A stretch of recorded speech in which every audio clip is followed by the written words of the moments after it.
যারা মুত্তাকি তাদেরকে কোরআন গাইডলাইন্স দেয়, সরল সঠিক পথ, তাদেরকে পথ দেখায়।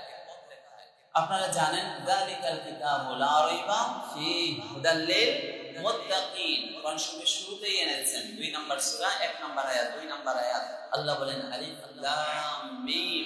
এর অর্থ পৃথিবীতে কেউ জানে না। সুবহানাল্লাহ বলেন। মানে এটা কোরআনের পাসওয়ার্ড। আপনার মোবাইলের, ল্যাপটপের, কম্পিউটারের পাসওয়ার্ড আছে না নাই বলেন? তাহলে এই কোরআনের পাসওয়ার্ড হলো আলিফ লাম মিম। এটা আলিফে আল্লাহ, আর লাম তো হলো জিবরাইল আলাইহিস সালাম, আর মিম তো হলো মুহাম্মদ সাল্লাল্লাহু আলাইহি ওয়াসাল্লাম। সুবহানাল্লাহ বলেন। এর অর্থ পৃথিবীতে কেউ জানে না। আল্লাহ হয়তো নবীজিকে এটা জানিয়েছিলেন, নবীজি সাহাবীদেরকে জানান নাই, তাই মুহাদ্দিসিনে কেরাম এর অর্থ জানে নাই, তাই পৃথিবীর কেউ অর্থ জানে না। এরপরে আল্লাহ বলেন, কোরআন শরীফের পাসওয়ার্ড দিয়ে আল্লাহ বলেন যালিকাল কিতাবু লা রাইবা ফীহি হুদাল লিল মুত্তাকিন। এটি এমন একটি কিতাব যে কিতাবের মধ্যে কোনো সংশয় নেই, কোনো সন্দেহ নেই। কিন্তু এই কিতাবটা কাদেরকে পথ দেখাবে? কিতাবটা হলো হুদা, পথ প্রদর্শক, লিল মুত্তাকিন, যারা আল্লাহকে ভয় করে। সুবহানাল্লাহ বলে। তাহলে তাকওয়া যদি অর্জন না করেন, তাহলে কি কোরআন আপনাকে পথ দেখাবে? কোরআন আপনাকে পথ দেখাবে?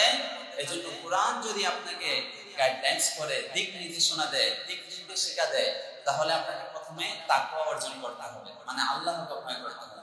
আল্লাহকে যারা ভয় করে তারা কি অন্যায় করতে পারে? পাম্পে তেল পাওয়া যায় না, কিন্তু ছোট ছোট বাজারে তেল পাওয়া যাচ্ছে বেশি দামে।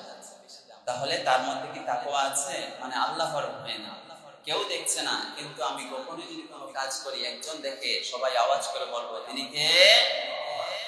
তাহলে যদি মুত্তাকি হতে পারি, পরহেজগার হতে পারি, আল্লাহ ভীরু হতে পারি, কোরআন আমাদেরকে পথ দেখাবে। আর কোরআন যদি পথ দেখায়, তাহলে এদিকেও আমরা যাব না, এদিকেও ঢলে পড়বো না, আমরা সোজা একবার জান্নাতের পথে যাব। সুবহানাল্লাহ বলেন।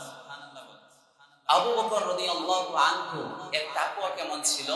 সহিহ বুখারীর বর্ণনা, আবু বকরের একজন গোলাম ছিল, কৃতদাস ছিল। সে উপার্জন করত, সেখান থেকে এক ভাগ আবু বকরের জন্য খাবার নিয়ে আসতো, মজুর পয়সা দিতে হতো। তো একদিন আবু বকর রাদিয়াল্লাহু আনহু এর গোলাম, সে আবু বকরের জন্য খাবার নিয়ে এসেছে।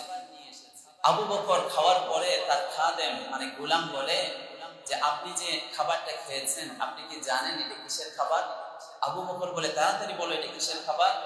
তার গোলাম বলে যে আমি জ্যোতিষী বিদ্যা তেমন জানি না, কিন্তু আমি ভবিষ্যৎ গণনা করেছিলাম একজনের, তখন সে হাদিয়া দিতে পারে নাই, তার পারিশ্রমিক